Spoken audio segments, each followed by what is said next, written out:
dice. Vamos a ver. Buenos días a todos los hermanos. Buenos días, Buenos días. Bendiciones. Javi. Buenos días. Te veo bien, amigo, te veo bien equipado. Sí. A Lleva fuego la y además mascarilla, a fuego, ¿eh? lleva la mascarilla de los de vos. Sí. Es español. Digan lo que digan. Buenos días, Manuel.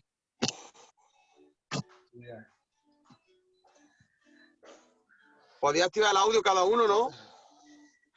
¿Qué dice Pichón? ¿Cómo vas? Nada, bien. Aquí estamos liados. Escúchame, ya estamos en el aire.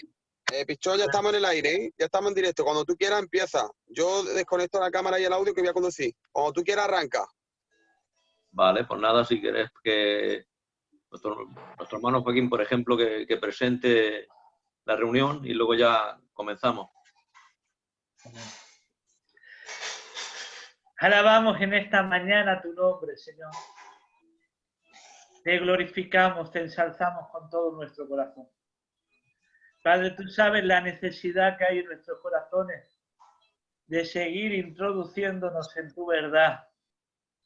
Sabemos que tu palabra, Señor, nos guía, Señor, hacia esa verdad. Queremos recibir tus enseñanzas, Señor.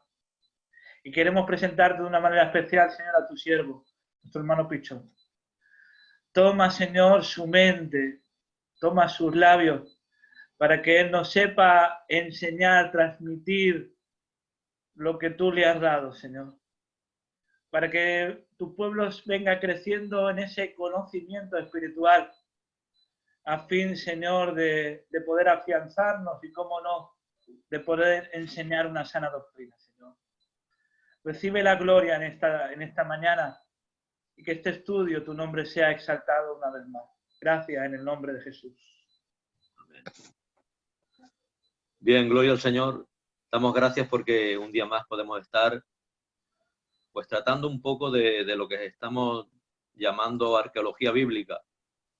Y la verdad es que hay muchas cosas que con las imágenes, con estudiar un poco la historia, porque sabemos que la Biblia se tiene que estudiar gramática e históricamente. Entonces es muy necesaria tanto la arqueología como en sí la historia en general, tanto bíblica como secular, porque tenemos que entender que aunque la Biblia es un libro que contiene historia, no es un libro de historia.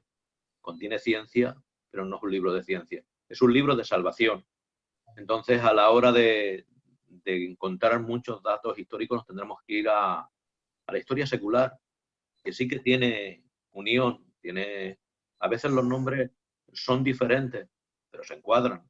Por ejemplo, el Jerjes es Asuero, el nombre está cambiado, pero toda la historia concuerda con tiempos y detalles que se nos son dados a lo largo de toda la historia bíblica.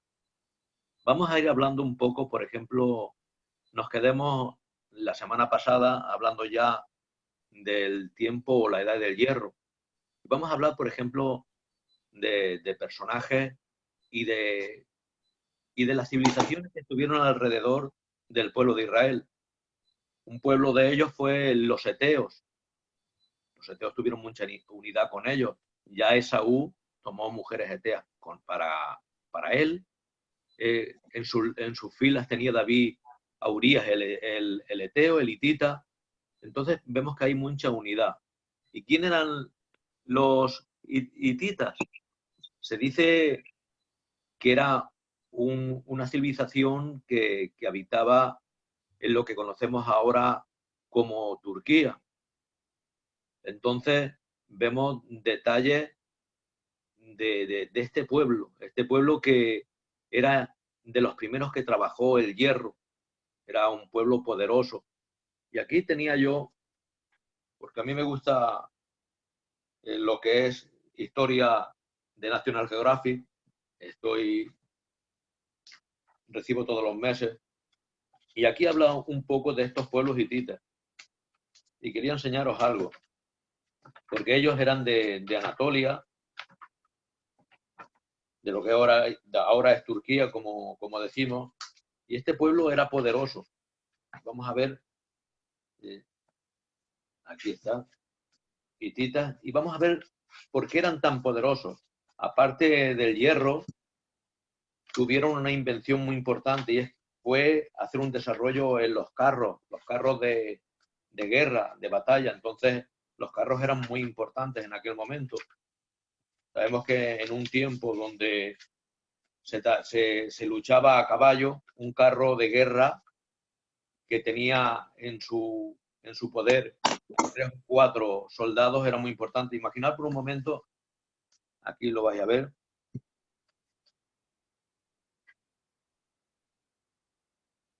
Aquí tendríamos un carro de guerra de este tiempo. Este de aquí, más simple, sería el egipcio. Este más tosco, primero, que se ve con las ruedas de madera y muy cuadrado, sería de los tiempos de Abraham, de Ur. Y aquí vemos, por ejemplo,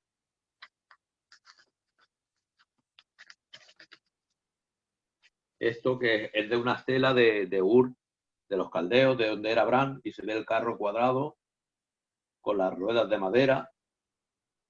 Pero fue poderoso ya el carro de batalla que hicieron los hititas, que era este de allí.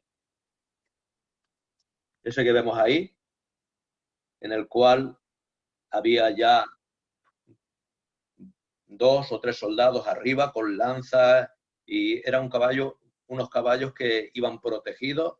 Las ruedas ya eran de radio, no eran macizas, eran un carro más ligero, más potente, y por eso vemos que este pueblo era poderoso. Y vamos a hablar por ejemplo, de Urías el Eteo. Urías el Eteo era uno de los valientes del rey David, como nos dice 2 de Samuel 23:39. Tanto él como su suegro, que también estaba entre los valientes de David, Eliham, el padre de su mujer Bersabé, y son nombrados en la palabra de Dios como escogidos guerreros a favor del rey David.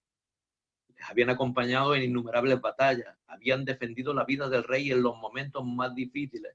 El honor y el valor de Urías era tan reconocido por todos los valientes y por el propio Eliham, que le habían confiado a la hija en matrimonio, por comprobar su fidelidad a Dios y al rey. Vemos que Eliham, que era uno de los 30 valientes, uno más mayor, había dado su hija a este eteo, a este hitita. Pero sabemos toda la historia y no vamos a meternos en la historia de lo que sucedió con este hombre, que era fiel y no quiso ir a la casa de la mujer, y todo fue algo que hizo muy mal David, porque además que adulteró, pues los puso en las primeras filas para darle muerte. Este sería un hitita de aquel tiempo. Otro pueblo poderoso que estaba alrededor de Israel eran los filisteos, que también eran los 2 pueblos que guardaban el secreto de cómo trabajar el hierro.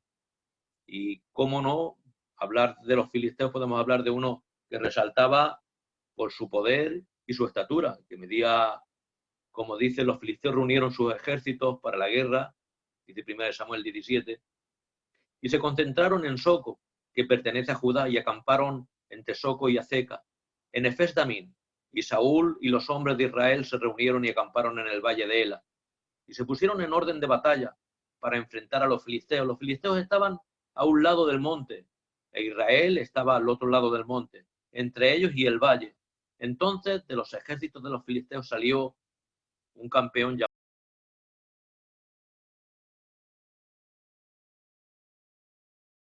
era de 6 codos y un palmo. Tenía un yelmo de bronce sobre la cabeza y llevaba una cota de malla, y el peso de la cota era de 5.000 siclos de bronce. Tenía también grebas de bronce en las piernas y una jabalina de bronce colgada en los hombros. Y el asta de su lanza, dice, era como un rodillo de telar, y la punta de su lanza pesaba 600 siclos. Y ya, dice aquí algo, era de hierro, y su escudero iba delante de él. Y Goliat se paró y gritó en la fila de Israel diciendo: ¿Para qué habéis salido a poneros en orden? Todos sabemos la historia, pero tenemos que ver que entre todas las armas que tenía, destacaba una gran lanza de hierro. Ellos eran los que comenzaron con el hierro. Luego vamos a Segunda de Samuel, y dice en un episodio, Segunda de Samuel 21, 15 al 22, dice, y Abisai libra a David del gigante. Volvieron los filisteos a hacer la guerra a Israel, y descendió David y sus siervos con él. Y pelearon con los filisteos y David se cansó. Dice que David se cansó. E Isbi Benob, uno de los descendientes de los gigantes, cuya lanza, otro filisteo, pesaba 300 siclos de bronce, y quien estaba ceñido con una espada nueva. ¿Por qué dice una espada nueva?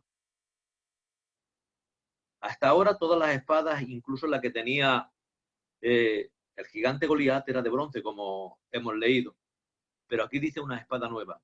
¿Por qué dice una espada nueva? Esa espada nueva era de hierro. Y dice, trató de matar a David, mas Abisai, hijo de Sarbia, llegó en su ayuda, e hirió al filisteo y lo mató. Entonces los hombres de David juraron diciendo, nunca más, de aquí en adelante saldrás con nosotros a la batalla, no sea que se apague la lámpara de Israel. Vemos que estuvo a punto de acabar con él, porque cuando David, aunque era el que mataba a sus 10.000, ante un arma tan poderosa como una espada de hierro, no podía hacer nada. Tuvieron que venir a ayudarle y poder contrarrestar esto. Y para ello, por aquí tengo alguna espada, que os voy a enseñar una espada de ese tiempo, porque sé que eso os gusta, y vamos a ver una.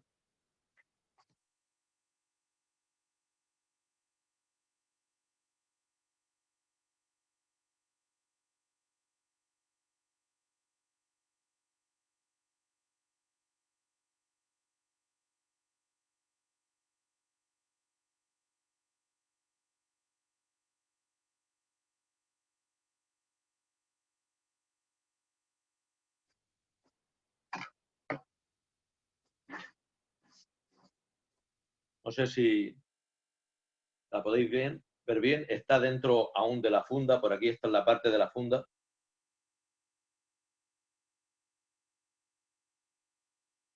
Y es una espada tremenda. Como veréis, está pues muy deteriorada, como es normal.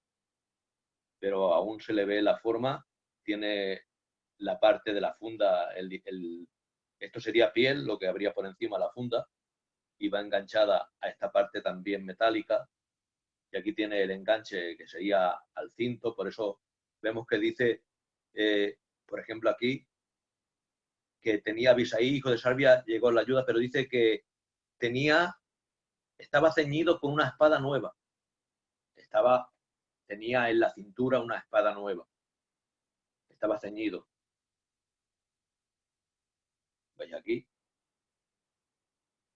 Estos adornos que tiene de aquí, pues lo hacían con plata. Y es una espada de aquellos tiempos. Y aquí tengo pues lo que sería un puñal también de ese tiempo.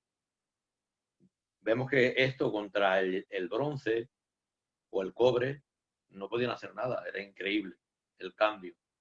Y esto lo empezaron a trabajar, como hemos dicho, tanto filisteos como hititas, que tenían guardado el secreto, no querían decirlo. Por eso vamos a ver lo que sucede después cuando vemos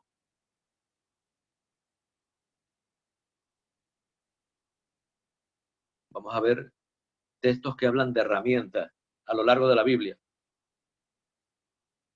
Segunda Samuel 12:31 dice, y la gente en ella la sacó y la puso a trabajar con sierras, con trillos de hierro, con hachas de hierro. También lo puso a trabajar en los hornos de ladrillos y se hizo todas las ciudades de los hijos de Amón. Entonces regresó David con todo el pueblo a Jerusalén. Dice en 2 Samuel 23:7, y un hombre que los toque ha de estar armado con hierro y con asta de lanza, y por fuego será consumido completamente su hogar. Otro texto, Segunda de Reyes 6, 4, 5. Fue pues con ellos, y cuando llegaron al Jordán, cortaron árboles. Pero sucedió que cuando uno de ellos estaba derribando un tronco, el hierro de la hacha se le cayó al agua y gritó y dijo: ¡ay, Señor mío! Era prestado. Vemos que ante esto, ante la situación y el agobio que tenía este hombre, porque la hacha no era suya, es decir, las herramientas de hierro estaban muy escasas, y el que tenía o se la prestaban lo miraba como algo muy grande. Al caérsele al agua, si hubiese sido una herramienta normal y se pierde, no pasa nada. Pero ahora vemos que tienen que hacer un milagro. Viene el profeta y toma el asta, la madera, y hace flotar el hacha, que era de hierro. Hace un milagro para darle y recuperar esa hacha. Las hachas de entonces no eran iguales, y vamos a ver algunas.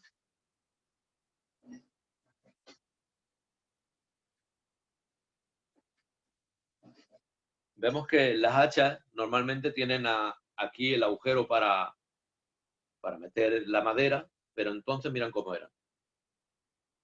Eran diferentes, el agujero lo hacían en la madera, no lo tenía el hierro porque era más difícil de hacer, claro.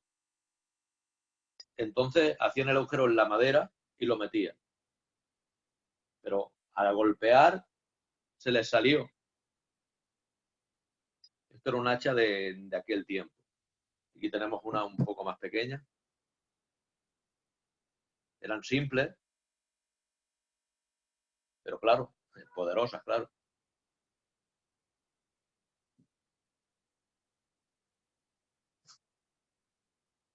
Y vemos un hacha de aquel tiempo. Decir que no hay nada nuevo en cuanto a las herramientas. Las herramientas, como veis, eran muy similares a las de ahora. Dice 1 Samuel 3, 19, 21, y en toda la tierra de Israel no podía hallarse ningún herrero. Vemos que no había ningún herrero, pues los filisteos decían: no sea que los hebreos hagan espadas o lanzas.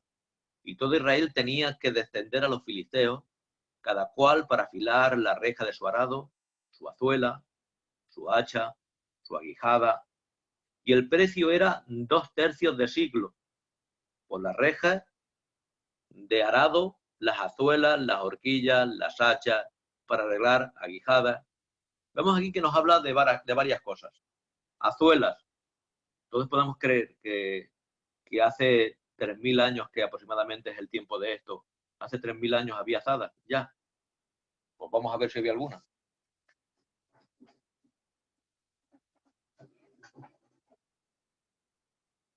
Aquí tenéis una de aquel tiempo. Es muy diferente, ¿la veis?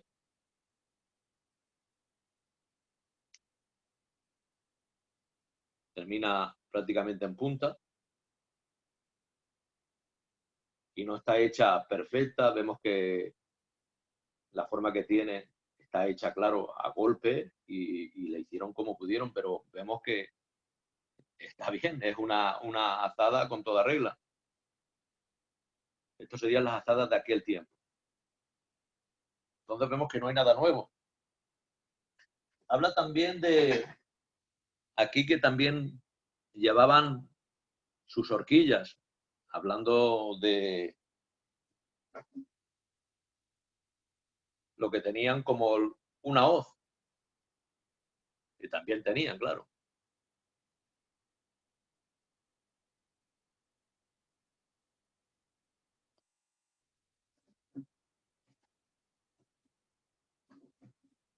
Incluso una herramienta que parece más sofisticada, una picoleta.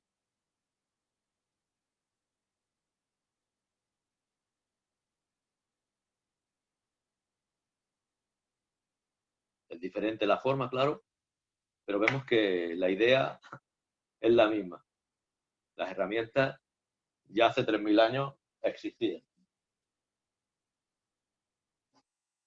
Vemos una lanza, vamos a ver un poco las poderosas flechas que tenían los hititas y los filisteos. Imaginar un momento. Esto era una flecha romana. ¿Ves qué pequeñita? Esto era la típica flecha romana de arpón. Aquí tenían como un gancho para que cuando penetrara no podía salir, pero era muy pequeña. En cambio, mirad cómo eran las hititas y filisteas. Era ya un tamaño grande y afilada increíblemente.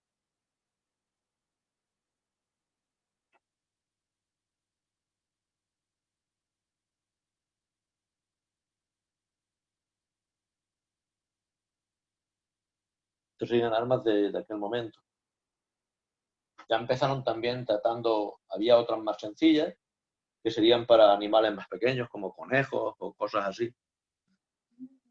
Y puedes ver cómo son mucho más pequeñas.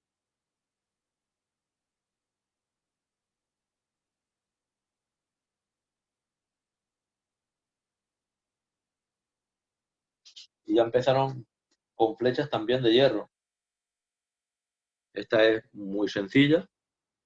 Una iría al asta, a la madera, y la otra tiene otra punta por la otra parte. En cambio, este ya tiene agujero para meter también.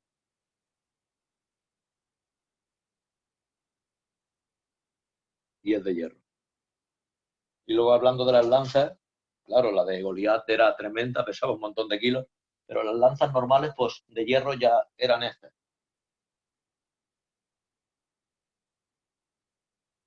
¿Os acordáis cuando vimos la de bronce? Que también era muy bonita, pero claro, no tiene que ver nada, o una lanza de bronce ante una lanza de hierro.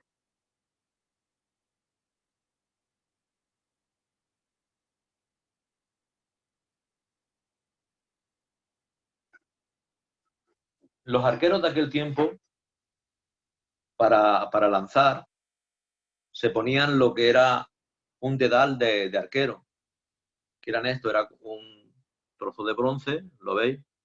Con muchos puntitos, era como si fuese un dedal de coser, pero se lo ponían en el dedo, claro, para que cuando cogían la flecha y estiraban no se hiciesen daño, se podían cortar.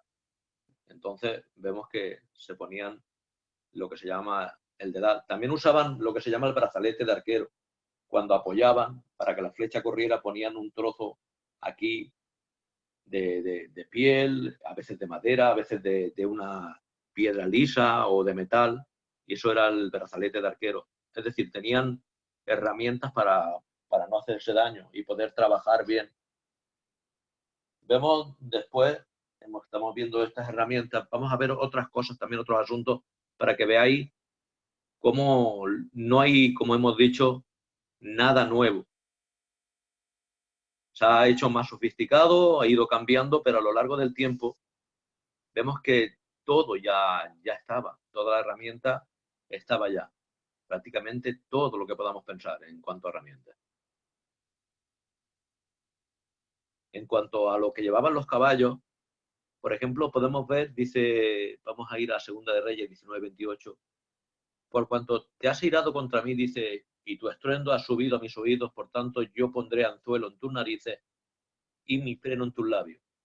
Y yo haré volver por el camino que tú viniste. El primer freno que hubo para los animales, tanto para caballos como para bueyes y otras cosas, era lo que se llama un narigón.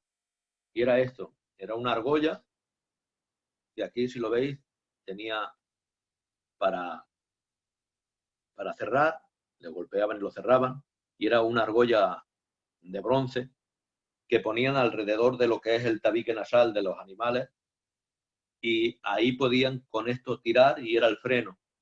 Y vemos que habla por eso, dice, porque te has girado contra mí y tu estruendo ha subido a mis oídos, por tanto yo pondré mi anzuelo en tus narices y mi freno en tus labios. El libro de Job también llama la atención, que habla del Leviatán y dice que no ibas a poner anzuelo y freno a ese animal, que era imposible. Dice, por cuanto has aflojado la cuerda de mi arco, será quitado el freno delante de mí. Y empieza a hablar un montón de lo que era el freno. Este era el más antiguo, el narigón. Dice, no seas como el caballo o como el mulo, que si entiende con el cabestro y con el freno su boca, ha de ser sujetado porque no llegan a ti. Dice el Salmos 39, y miraré por mis caminos para no pecar con mi lengua, y guardaré mi boca con freno, entre tanto que el impío fuere contra mí. Dice en Isaías también, porque contra mí te airaste, y tu estruendo ha subido a mis oídos. Pondré pues mi anzuelo en tu nariz y mi freno en tus labios, y te haré tomar por el camino donde viniste. Santiago también nos habla en el capítulo 3, versículo 2, y nos dice, porque todos ofendemos en muchas cosas. Si alguno no ofende en palabra, este varón perfecto, que también puede con freno gobernar todo su cuerpo. Aquí también hace una alegoría y pone el símbolo también del freno. Y aquí nosotros ponemos freno en la boca de los caballos, dice Santiago 3.3, para que nos obedezcan y gobernamos todo su cuerpo. Era la importancia de lo que era el freno del caballo o de los animales. Dice, Santiago 3.8, pero ningún hombre puede domar la lengua, que es un mal sin freno, porque ahí no se puede poner freno, llena de veneno mortal. Hemos visto que hay un montón de lo que llamamos frenos a lo largo de lo que es toda la Biblia. Y vamos a ver si vemos alguna imagen.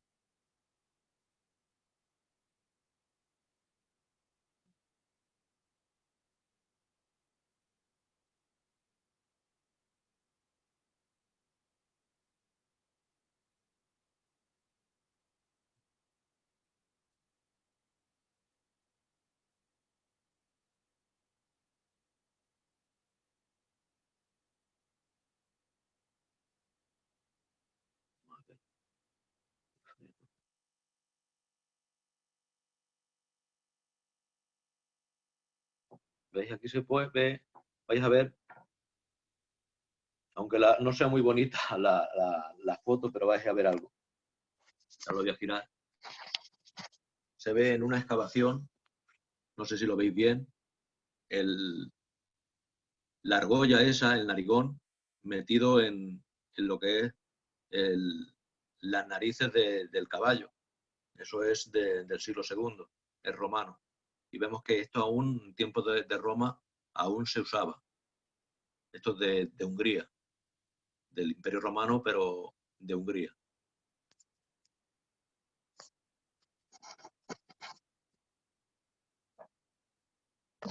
Eso era, el narigón era lo más antiguo que había.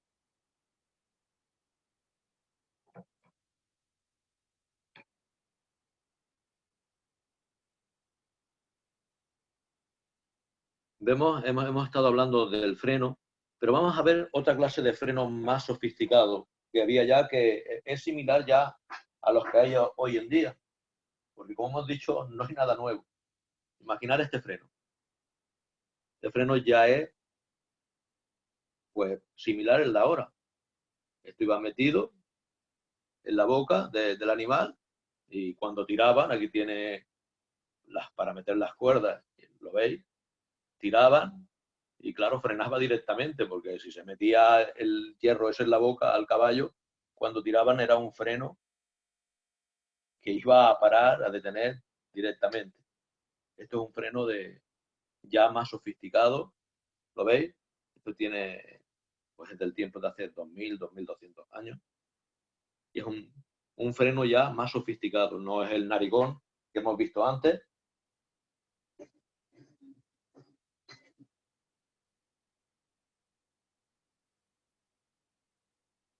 Y vamos a ir pasando ya a otras cosas.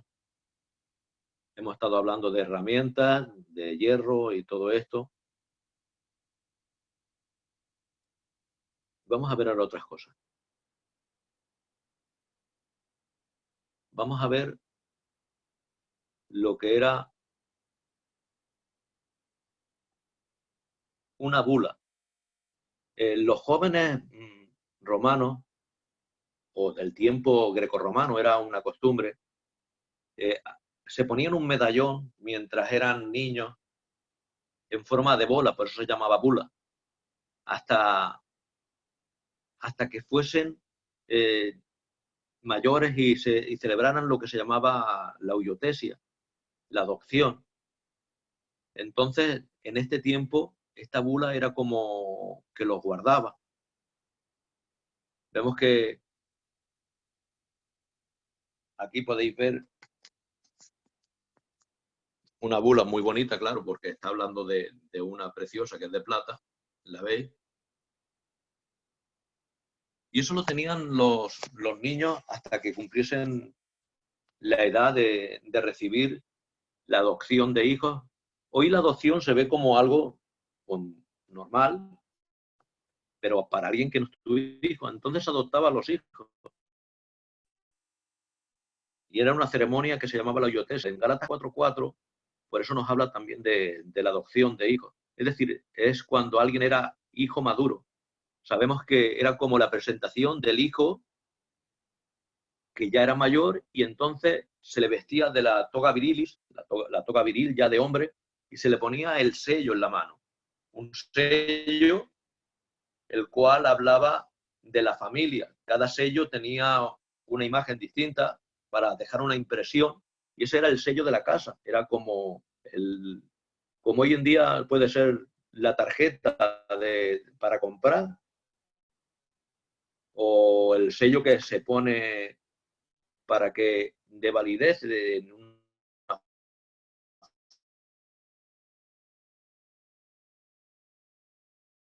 oficina o en cualquier sitio.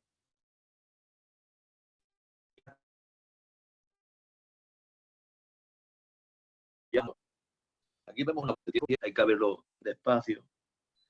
Tiene en especial la... Perdona, Pichón, que te corte, pero te se entrecorta mucho. Y hay cosas que nos estamos perdiendo. Entonces, ¿no me estáis escuchando bien ahora? Ahora sí te escucho bien, pero te has tirado unos 4 o 5 minutos que no te hemos escuchado bien. Vale, pues entonces estábamos hablando de lo que era una bula, que era lo que tenían, no sé si me se escucha ahora bien. Sí, perfecto. La bula era algo que tenían colgado en el cuello, era forma de redonda, por eso se llama bula, de una bola. Y ya Plutarco se refiere a ella como el medallón en forma de bola, y estaba hablando de los niños, la tenían como algo para guardarlos hasta que cumpliesen una mayoría de edad, donde ya los padres los presentaban como mayores, se les ponía la toga virilis, la toga ya viril de hombre, y entonces en esa ceremonia se le daba el sello de la casa, el sello para poder comprar, vender, hacer transacciones. Vemos que cuando, por ejemplo, cuando vemos que habla del hijo pródigo, esos dos hijos, al empezar, nosotros no encontramos la diferencia y dice, un padre tenía dos hijos, pero ahí usa la palabra, un padre tenía dos suyos. Hay varias maneras de hablar de hijos. Está el tecnón, que es un niño pequeño, el paidión, pero el huyós es el hijo ya maduro, el que ha recibido la adopción, se le ha puesto el anillo en la mano y tiene la capacidad de comprar, de vender, de hacer transacciones, de trabajar con lo del padre. Por eso llama la atención en el caso de Jesús. Jesús haría el bar mitzvah como todo, la circuncisión al 8º día, como dice la Biblia. A los 12 años ya tuvo relación con lo que era el templo, como todos sabemos, para hacer el bar mitzvah, que se hacía a los 13 años, el hijo de la ley. Pero también tenía que hacer esa presentación ya de adulto ante la sociedad. Pero si no tenía padre, y encima el padre adoptivo José, ya no se habla de él, seguramente ya no estaba, fue quitado del medio pronto. ¿Quién le iba a hacer la adopción o la huiotesia de hijo maduro para empezar a administrar los asuntos del padre? Pues cuando se bautizó, el padre lo hizo su padre. Este es mi hijo amado en cual tengo complacencia. Y se vio el Espíritu Santo en forma de paloma volviendo hacia él y entonces empieza su ministerio. Empieza a ministrar lo del Padre. Empieza a hacer milagros, a predicar, y es cuando comienza.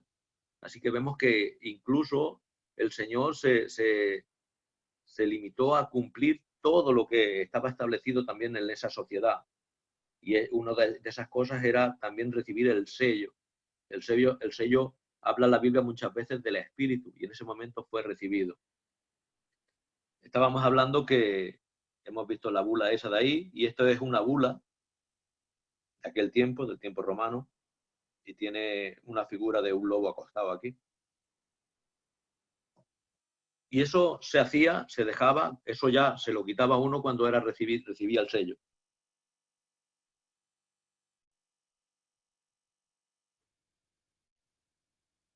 Aquí tengo uno. Imaginar, esto es un trozo de plastilina, se marcaba en cera, pero no vamos ahora a calentar cera. Si yo hago así y marco,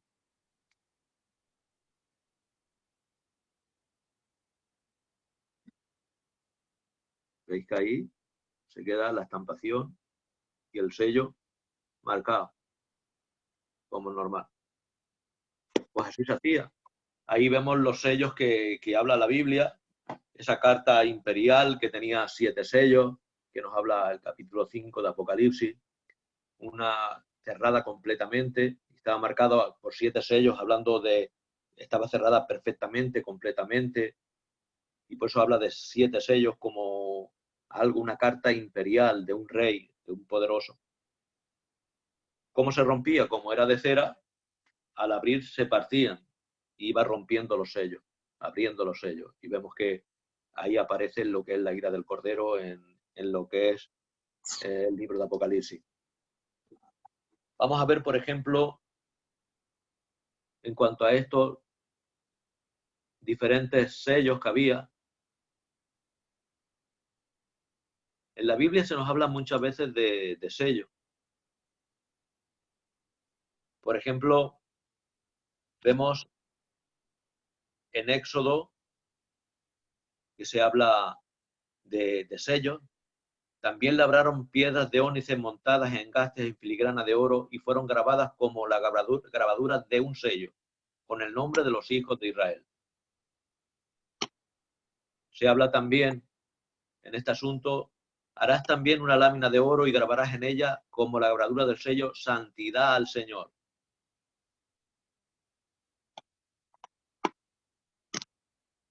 Vemos a lo largo de todo este tiempo que los sellos eran normales. Y vamos a ver también anillos, que los anillos también pasaba lo mismo.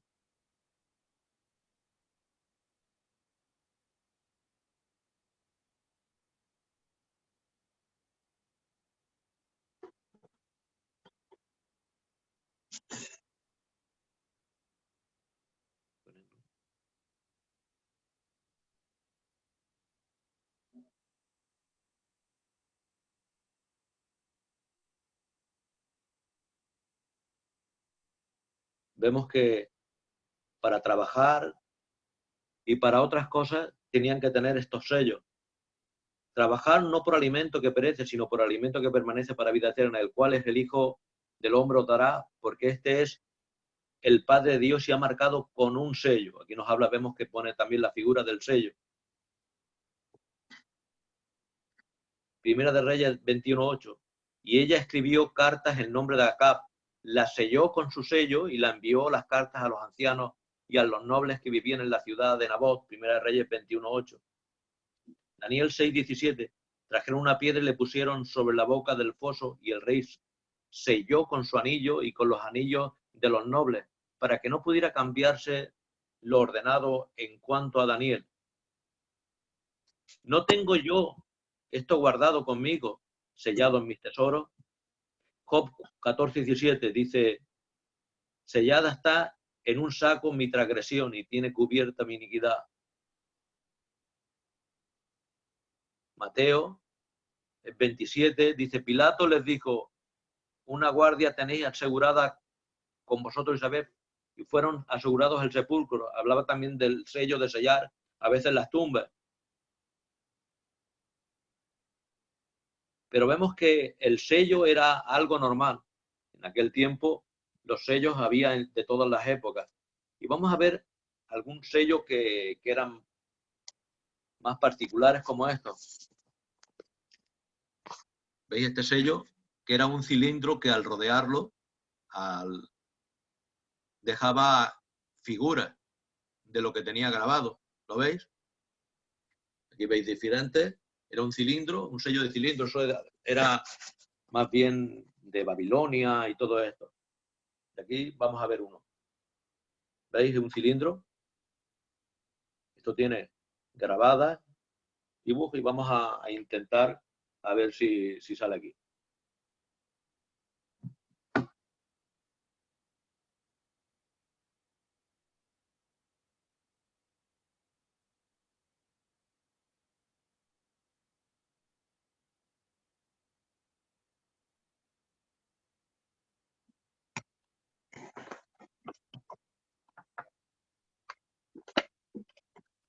¿Veis lo que ha aparecido? ¿Lo podéis ver? Sí. A ver, ¿veis? Hay pájaros, Dama, soles. pichón. Dama. Eso ya no es normal, ¿eh? Eso parece de la época de los egipcios, algo jeroglífico. Claro. Vemos que con esto lo hacían. Era un simple sello que le daban vueltas y aparecía. Había otros sellos que no iban en la mano como este y lo tenían colgado. Tenéis aquí un gancho. Y era el sello de alfarero. Estos eran los sellos de alfarero que marcaban sus vasijas y todo lo que hacían. Entonces cogían también el sello.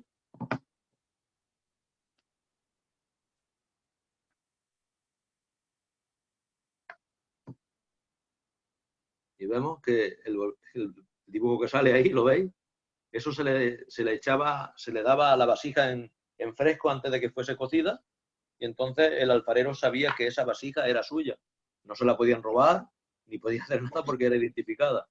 Si alguno parecía por ahí con la vasija esa y él no la había vendido, podía decir, oye, es de mi sello, más lo tengo aquí, se lo colgaban al cuello para que nadie se lo quitara. Entonces son cosas que vemos en la historia. Hay sellos más pequeños. Mirad este pequeñito, que también marca y tiene su figura. O este es diferente.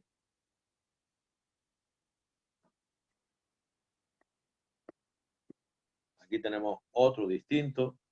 Todos tienen marca y dejan su marca y en ellos este, por ejemplo, que veis aquí, aunque no se ve muy bien, tiene un animal. También se podía marcar y se veía el animal ahí. Todo esto, cuando hacían la ceremonia esta de la huiotesia y eran ya mayores, se les daba el sello de la familia, todos con el mismo dibujo para que se diferenciara. Era como el apellido de entonces. Marcaban y sabían quién era. Por eso al hijo pródigo, cuando se va de la casa, tiene que quitarse el anillo y devolvérselo al padre. Yo me quedo sin anillo, porque ya he recibido mi herencia. Pero ¿qué pasa cuando vuelve? Le dice, ponerle anillo en su dedo. Otra vez tiene la capacidad de comprar, de vender, algo que no entiende el hermano mayor. Y dice, ha gastado todo lo que tenía en rameras y en tal. Pero digo yo, ¿encontráis en algún detalle de la Biblia que diga que ese hombre se lo gastó en rameras y cosas así? Dice que lo gastó perdidamente, es decir, no miró bien las cosas y se lo gastó, se puso con 4 amigos por allí y acabó prontamente con el dinero que tenía, porque cuando uno tiene dinero y se va a una tierra lejana, tiene muchos amigos, pero luego se da cuenta que no tiene ninguno. Y se quedó allí queriendo comer de las algarrobas. Pero cuando viene aquel hermano que no sabía ni a dónde había estado, ni siquiera qué le había sucedido, dice, se lo ha gastado con rameras y con tal y cual. Seguramente eso es lo que hubiera hecho él. Y cada uno habla según su condición. Por eso aquí hay también un detalle en el cual cuando le pone a anillo, ahora cuando habla con el hermano mayor, dice, mi hijo ha vuelto, y le dice otra vez la palabra huyós, mi huyós ha vuelto. Pero en cambio, cuando le dice al hermano mayor que entre, no le dice huyós, Es una cosa extraña. Empieza diciendo un padre tenía dos suyos, tenía dos hijos maduros, pero ahora cuando no quiere entrar, está diciendo eres un niño. Y le dice hijo, y le dice tecnón, niño pequeño, entra. Y él no quiere entrar. Pero le llama niño pequeño al mayor, que estaba siempre en la casa, y le llama hijo maduro al que ha vuelto. Así que eso tiene algo ahí encerrado. Hemos podido ver un montón de cosas de todo lo que tenemos por aquí. Y vamos a ver también algo que llama la atención. Sabemos que David era, como todos sabemos, un pastor, y los pastores lo que tenían era simplemente un palo, un bastón o lo que llamamos un cayado y luego la honda para tirar piedras al lobo y tal. Pero sabéis que las balas, como conocemos, han tenido que tirarse normalmente con un arma. Pero si os digo que las balas más antiguas tienen miles de años, mira, aquí tenéis artefactos de honda que son de plomo. Cuenta la historia de Roma que, por ejemplo, en las Islas Baleares estaban los honderos baleares y no se podían acercar los barcos porque los hundían con las ondas. Eran así estos proyectiles y algunos un poco más grandes y hacían agujeros en el barco, los hundían si se acercaban. Tanto que en las filas de las legiones romanas tenían los auxiliares que eran los honderos hispanos. Se los llevaron con ellos. Pero honderos importantes había en todos los sitios. Por eso la Biblia nos habla también de esos honderos. También se nos habla de esos honderos. Habla de aquellos de la tribu de Benjamín, que dice que no fallaban a un cabello. Y David también era un buen hondero. Los honderos profesionales tenían 3 hondas. David no tenía 3 hondas, tenía una sola. Pero los honderos profesionales tenían 3. Una de corto alcance, que la hacían con cabello de su esposa y se ataban la cinta, la honda en la frente. Una de medio alcance, que la ataban en su cintura, y una de largo alcance, que la ponían alrededor de su cuerpo. Así que esos eran los honderos profesionales. Pero David no era un hondero profesional, era simplemente un pastor, pero también con mucha puntería porque el don de Dios estaba con él. Vemos que el caso de todo lo que ha sucedido a lo largo del tiempo tiene que ver con un montón de cosas que vemos en la Biblia, pero que no son nuevas. Lo que tenemos ahora no es nuevo.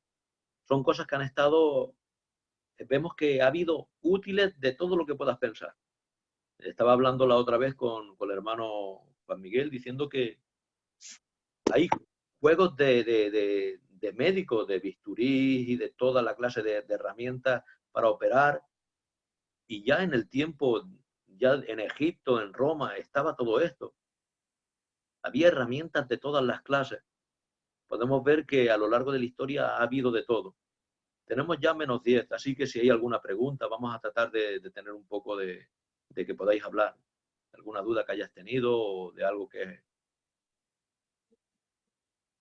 habéis visto.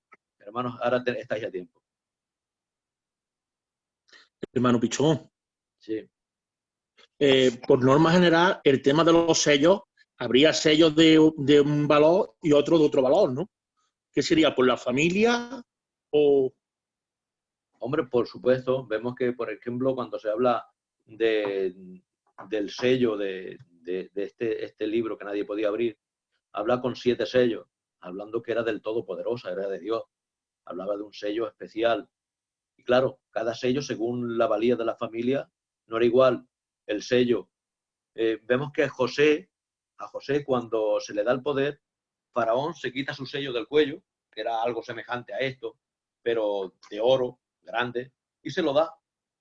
Y ya tenía la autoridad para sellar, comprar, vender. Por eso el visir de Egipto, que era lo que era, en este caso, José, era el segundo después de Faraón. Dice que nadie entraba, según la historia secular, nadie entraba a Egipto ni a todo su imperio sin que él lo supiera. Tenía mensajeros a lo largo de todo el día que le hablaban y le decían, le informaban de todo lo que iba a suceder. Entonces, vemos que ese sello que él tenía era importante. Tenía la autoridad de Egipto. Lo que él sellaba iba allá. Vemos también en tiempo de Siria, que los reyes tenían también su sello y cuando sellaban decían, está sellado, está firmado, eso no tiene revocación. Eran sellos muy importantes. Luego el sello de una familia pequeña, como hemos visto, todos tenían su sello. Eran anillos pequeñitos y tal, pero bueno, tenían su importancia a su nivel. Cuantas más, claro, más grande, más fuerte, más rica fuese una familia, pues más importancia tenía. Muy bien.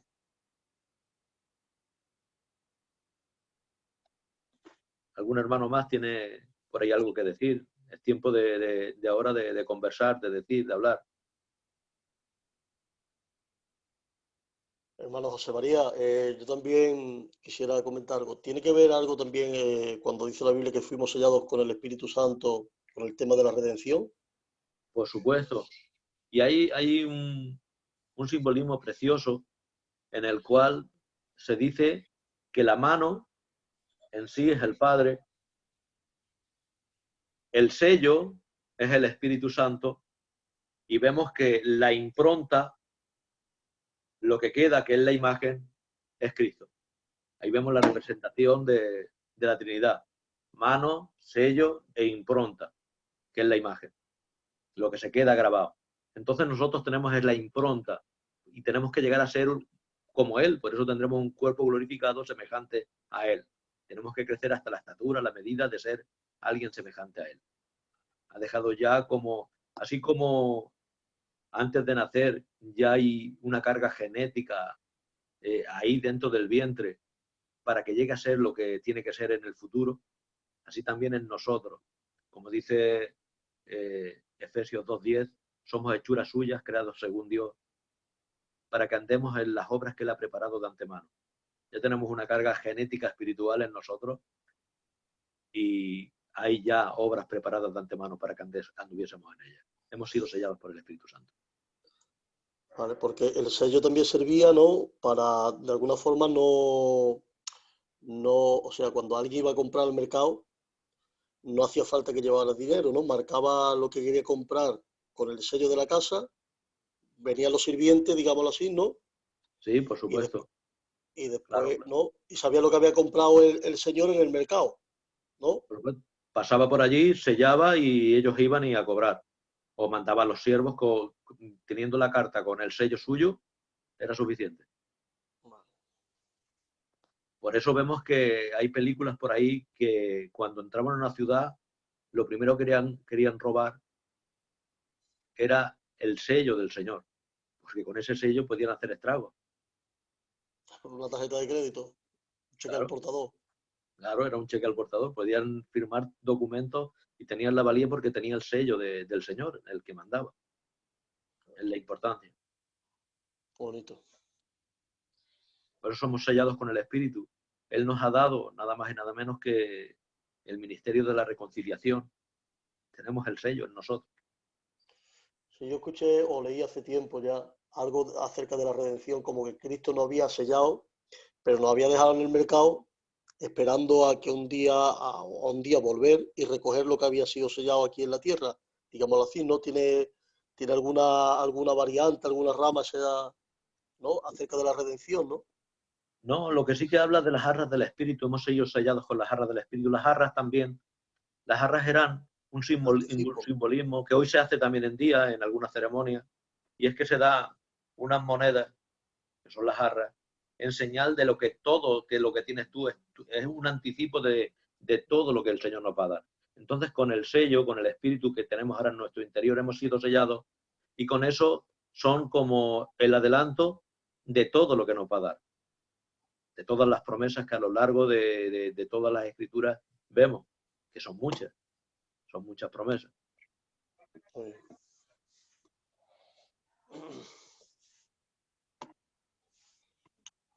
Bueno, algún hermano más tiene por ahí, quedan 3 minutos hasta la 1, Sí, hasta las 2. te voy a hacer yo otra, hermano. Bien. Mira, en la fotografía que hemos visto de los carros de batalla, Sí. ¿esos carros de batalla siempre han sido tirados por caballos o han sido tirados por otra clase de animal? Vale, para la batalla eran con caballos, porque se dice que el caballo más advierte el Señor a Israel que no tengan muchos caballos, porque el Porque se caballo supone que serían para es pelear, ¿no? animal de guerra. Si no, iban por ahí con mulos.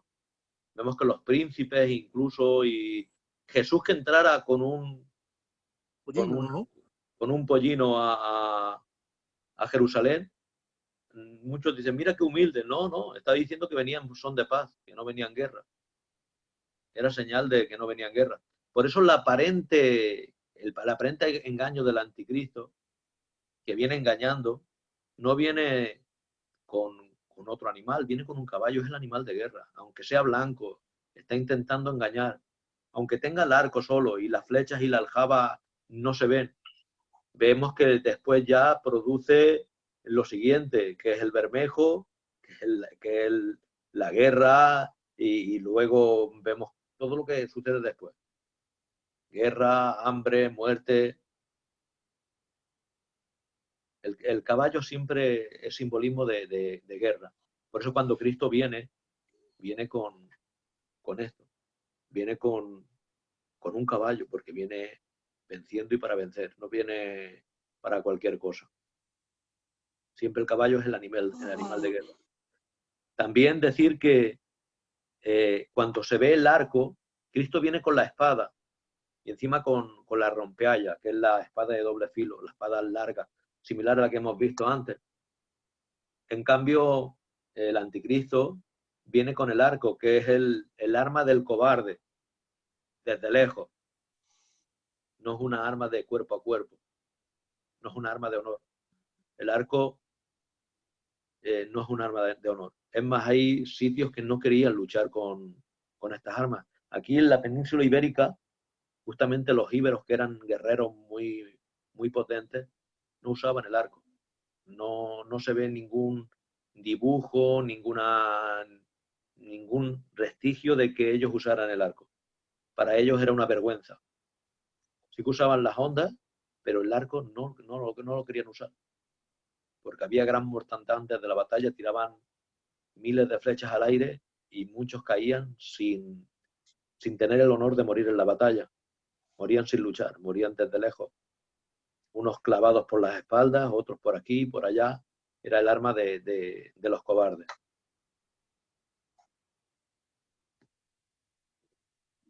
Bueno, si tenéis alguna pregunta más, o si no, ya vamos terminando. Tenemos las 2. Yo estoy muy preguntón hoy, hermano. Sí, sí. Mira, de las espadas que nos ha enseñado, la espada de hierro, ¿no? Con la Sí. espada de bronce, ¿por qué las de bronce eran más pequeñas? ¿Por el precio, por el trabajo de hacerlas? No, también había espadas de bronce muy grandes, del mismo tamaño. Grandes, ¿no? Igual, el tamaño era el mismo. Sencillamente es que con la de hierro le pegabas un golpe y la partías a la otra. Esa era la diferencia. Por eso David, cuando empezó a luchar y vino aquel descendiente de los gigantes con una espada nueva, tuvo que venir a Abisaí a ayudarle, si no, y ya dicen, nada, no lo sacamos más a la batalla, no se apague la lámpara de Israel. Tuvieron temor por ese asunto. Muchas gracias. Bueno, Nada, pues, muy bien, muy buena clase, muy instructiva como siempre y además haciéndonos vivir realmente lo que la palabra de Dios quiere decir. Porque claro, a una mente española de este tiempo nos habla de un sello y nosotros nos vamos a los sellos de correo. Y no tiene nada que ver la estampita, aunque está basada, esa estampita está basada en el sello original, como bien tú has dicho, no hay nada nuevo, todo su base está en la antigüedad, pero claro, verlo de esa forma, de esa manera, entendiéndolo de esa manera, una bendición. Muy bien. Bueno, pues vamos a dar por concluido la clase y vamos a pedirle a nuestro hermano Joaquín que dé gracias a Dios por esta clase y ya finalizamos la grabación. Venga, adelante, Joaquín. Gracias, Padre, por el honor de poder estar delante de tu presencia con mis hermanos. Bendito seas. Gracias, Señor, por los dones, Señor, que tú has puesto en nuestra misión, en tu iglesia, Señor. Aleluya. Ayúdanos, Señor, a valorar y a reconocer, Señor. Queremos ahora, Señor, guardar, Señor, como un tesoro lo recibido para ponerlo en práctica en su debido momento, Señor. Gracias, porque en este tiempo de confinamiento tú estás haciendo que crezcamos en tu voluntad. Gracias por tus propósitos, en el nombre de Jesús. Amén. Amén. Que el Señor lo bendiga.